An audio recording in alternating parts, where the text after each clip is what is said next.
Everyone, welcome to BPSC अड्डा। BPSC अड्डा पर आप सभी का स्वागत है। आज है 17 मई और आज हम 17 मई 2021 से जितने भी करंट अफेयर्स आपके एग्जाम पॉइंट ऑफ व्यू से इंपॉर्टेंट होगा उन सभी को डिस्कस करेंगे। इसके साथ ही इससे संबंधित उन महत्वपूर्ण तथ्यों को भी डिस्कस करेंगे जो आपके एग्जाम पॉइंट ऑफ व्यू से इंपॉर्टेंट होगा।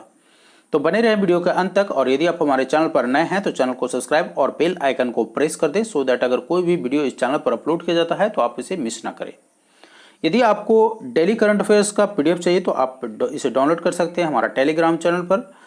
टेलीग्राम चैनल का लिंक आपको डिस्क्रिप्शन बॉक्स में प्रोवाइड कर दिया जाएगा। तो चलिए स्टार्ट करते हैं हम आज का सेशन। देखिए, आज का जो हमारा पहला न्यूज़ है वो इजराइल से रिलेटेड है, बिकॉज इजराइल और गाजा के बीच जो कन्फ्लिक्ट चल रहा है, अभी सारे का सारा जो लोगों का ध्यान है वो इजराइल और गाजा के बीच में है। इसी से संबंधित हमारा जो परमानेंट रिप्रेजेंटेटिव हैं यूएन में, अर्थात इंडिया का जो परमानेंट रिप्रेजेंटेटिव है यूएन में, उनका नाम है टीएस त्रिमूर्ति, और इन्होंने एक स्टेटमेंट जारी किया है जिसमें indiscriminate rocket firing from the Gaza targeting civilian population in Israel which B condemned. अर्थात इन्होंने जो गाजा से रॉकेट दागा जा रहा है इजराइल पर और उसमें जो सिविलियन लोग मर रहे हैं, तो इस हरकत को उन्होंने निंदा किया है। तो जो हमारे लिए जो टेक अवे पॉइंट है इस न्यूज़ से वो क्या है एग्जाम पॉइंट ऑफ व्यू से, सबसे पहली चीज़ तो इनका नाम याद करना है आपको।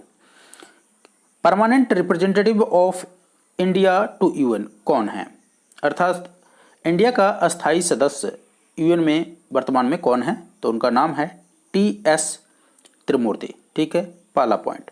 दूसरी चीज़ कि इजराइल चूंकि न्यूज़ में है तो आपको इजराइल के आसपास का एरिया प्लस इजराइल का कंट्री आपको मालूम होना चाहिए। इजराइल का कैपिटल है जेरूसलम। ठीक है, और ये देखिए यहाँ पर आप देख सकते हैं ये है गाजा जहाँ से ये रॉकेट फायर हो रहा है। इजराइल का कैपिटल जेरूसलम। यहाँ इसके आसपास के अगर देशों की बात करें तो यहाँ इजिप्ट है, अर्थात मिस्र है, और ये गोलन हाइट आप देख सकते हैं, ये वेस्ट बैंक, ये गाजा, ये सारे के सारे जो ये पार्ट हैं ये मिल करके क्या बनाता है, फ़लस्तीन बनाता है। इधर पड़ोसी में लेबनान है, सीरिया है और इधर जॉर्डन है। तो इतना आपको इस न्यूज़ से याद रखना है। इसके अलावे अब चूंकि यूएन जो है, हमने बात किया कि यूएन में परमानेंट मेंबर हमारे हैं टीएस त्रिमूर्ति, तो इसमें यूएन भी न्यूज़ में आ गया। तो अब हम थोड़ा सा यूएन के बारे में भी जान लेते हैं। ये यूएन का फ्लैग है और जो वर्तमान में यूएन के महासचिव हैं वो हैं एंटोनियो गुटरेस। यूएन का मुख्यालय है न्यूयॉर्क में और इसकी स्थापना हुई थी 24 अक्टूबर 1945 को। वर्तमान में इसके कुल सदस्य हैं 193, और इसकी आधिकारिक भाषाएं की अगर बात करें तो इसकी आधिकारिक भाषाओं में चीन, अंग्रेजी, फ्रांसीसी, रूसी, स्पेनी और अरबी आता है। तो इतना इस न्यूज़ से आपको याद रखना है। अगला जो न्यूज़ है काफ़ी इंटरेस्टिंग है। इंटरेस्टिंग इसलिए कि एक शख्स हैं 34 वर्षीय जिनका नाम है डेविड गार्सिया। क्या नाम है? David Garcia. इन्होंने ग्वाटेमाला में सक्रिय ज्वालामुखी से निकलते हुए लावे के ऊपर पिज्ज़ा बनाया है। ठीक है, एक पिज्ज़ा बनाया है और ये पिज्ज़ा खास पिज्ज़ा है। खास इसलिए बिकॉज आप इसको आम नहीं बोल सकते हैं। ज्वालामुखी, सक्रिय ज्वालामुखी पर pizza banana, it's a very adventurous job, it's a really adventurous job. तो ये हैं डेविड गार्सिया और इन्होंने ग्वाटेमाला में एक सक्रिय ज्वालामुखी है उस पर पिज्ज़ा बनाया है। तो अब हमारे लिए एग्जाम में आप बोल रहे होंगे कि सर पिज्ज़ा से क्या क्वेश्चन पूछेगा एग्जाम में। पिज्ज़ा से क्वेश्चन नहीं पूछेगा, क्वेश्चन पूछेगा इस सक्रिय ज्वालामुखी का नाम क्या है। चूँकि ग्वाटेमाला में जो सक्रिय ज्वालामुखी, देखिए ऐसे ऐसे क्वेश्चन जो होता है कभी कभी आई कैचिंग क्वेश्चन होता है। आई कैचिंग क्वेश्चन सुनते हैं, जो एग्जामिनर देखा और उसको लगे कि yes this is the take away point that student should know. ठीक है, तो जो ग्वाटेमाला में सक्रिय ज्वालामुखी जहाँ पर ये भाई साहब पिज्ज़ा बना रहे हैं उसका नाम है पकाया। क्या नाम है? पकाया ज्वालामुखी। तो देखिए ज्वालामुखी का भी नाम है पकाया, तो इसीलिए वो हम लोग की तरफ बोलते हैं ना पकाया, खाना पकाया, तो इसलिए इन्होंने भाई साहब पिज्ज़ा पका दिया। ठीक है, तो इसीलिए आपको याद रखना है पकाया, बहुत इजी है याद करना, कोई टफ नहीं है। पिज्ज़ा पकाया किस पर? ज्वालामुखी पर। ठीक है, तो आपको याद हो गया पकाया ज्वालामुखी कहाँ पर है? ग्वाटेमाला में।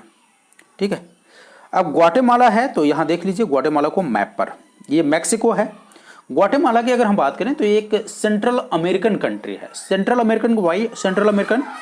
बिकॉज इधर नॉर्थ अमेरिका है, इसके नीचे देखेंगे साउथ अमेरिका, और ये मैक्सिको है, और यहाँ पर आपको ग्वाटेमाला पड़ता है। ग्वाटेमाला के नीचे होंडुरास है, अल सल्वाडोर भी है, और इसकी राजधानी है ग्वाटेमाला सिटी। ठीक है, तो इतना आपको इस प्रश्न से याद रखना है। अगला देखते हैं। अगला न्यूज है, मिस मैक्सिको एंड्रिया मेजा को 69वीं मिस यूनिवर्स 2020 का ताज पहनाया गया है। ये हैं एंड्रिया मेजा और ये है मैक्सिको की रहने वाली, इनको 69वीं मिस यूनिवर्स 2020 का ताज पहनाया गया है।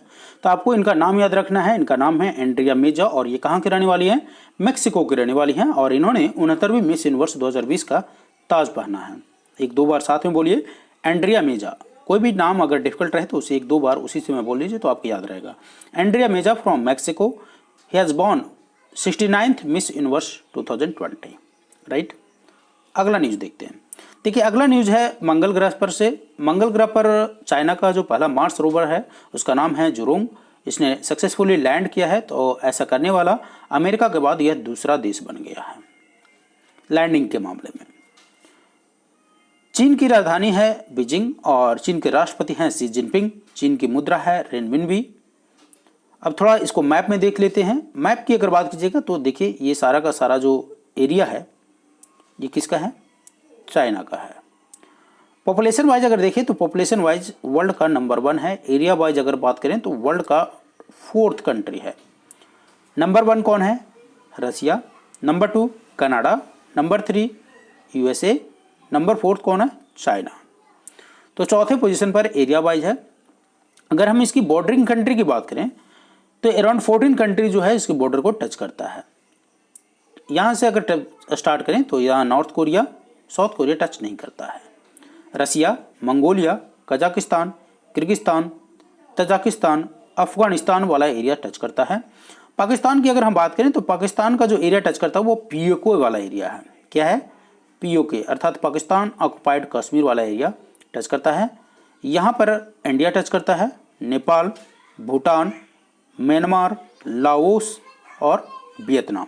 तो ये सारे कंट्री चाइना के बॉर्डर से शेयर करते हैं, अर्थात चाइना जो है अपना बॉर्डर इन सारे कंट्री के साथ शेयर करता है। तो जो उस कंट्री का अगर इस तरह से क्वेश्चन पूछे कि उस कंट्री का नाम बताइए जो अपना बॉर्डर सबसे ज़्यादा देशों के साथ शेयर करता है तो उसका नाम होगा चाइना। तो इतना आपको इस न्यूज़ से याद रखना है। इसके अलावा आपको एक मैप और दिखा देता हूँ मैं। इसमें आप देखिए, यहाँ देखिए ये जिस मैप की मैं बात कर रहा था, यहाँ ये है साउथ कोरिया। ये south Korea does not touches the border with the China. South Korea का जो बॉर्डर है वो चाइना के साथ टच नहीं होता है। कभी कभी LOC आपने देखा होगा न्यूज़ में, कभी कभी क्वेश्चन पूछ देता है कि LOC कहाँ लोकेटेड है। तो ये देखिए इसका पोजीशन आप यहाँ देख सकते हैं। LOC और ईस्ट चाइना सी, साउथ चाइना सी, ये सारे के सारे मैपिंग का जो क्लासेज होगा वो करवाया जाएगा इस चैनल पर। आप अगर आपको मैपिंग का क्लासेज चाहिए तो आप कमेंट सेक्शन में लिख के हमें बता सकते हैं। तो ये तो था इस न्यूज़ से संबंधित जो प्रश्न था उसके बारे में जो डिटेल इलाबोरेशंस। अब आज का हम लास्ट प्रश्न देख लेते हैं, अर्थात आज का लास्ट न्यूज़ देख लेते हैं। आज है 17 मई और 17 मई को वर्ल्ड हाइपरटेंशन डे मनाया जाता है। क्या मनाया जाता है? World hypertension day. सो आपको क्या करना है, आपको बस 1 मिनट के लिए आई क्लोज कीजिए और 1 मई से लेकर के अब तक जितने इम्पॉर्टेंट डेज आपको याद है उसको रिवाइज कीजिए। और अगर आपको लगता है, अगर आप समय दे पाएँ तो उसको कमेंट सेक्शन में लिख के मुझे बताइए। तो आज के इस वीडियो में बस इतना ही। अगर आपको हमारा वीडियो अच्छा लगे तो इसे लाइक और अपने दोस्तों को भी शेयर जरूर कीजिएगा। इसका PDF जैसा कि मैंने पहले ही बताया, अगर आपको इसका PDF चाहिए तो डिस्क्रिप्शन बॉक्स में आपको प्रोवाइड कर दिया जाएगा। अगर आपको डेली करंट अफेयर से संबंधित या कोई अन्य वीडियो से संबंधित कोई सुझाव हो तो उसे भी आप कमेंट सेक्शन में लिख के मुझे बता सकते हैं। आपका सुझाव फॉर हमारी टीम ज़रूर फॉलो करेगी। Thank you.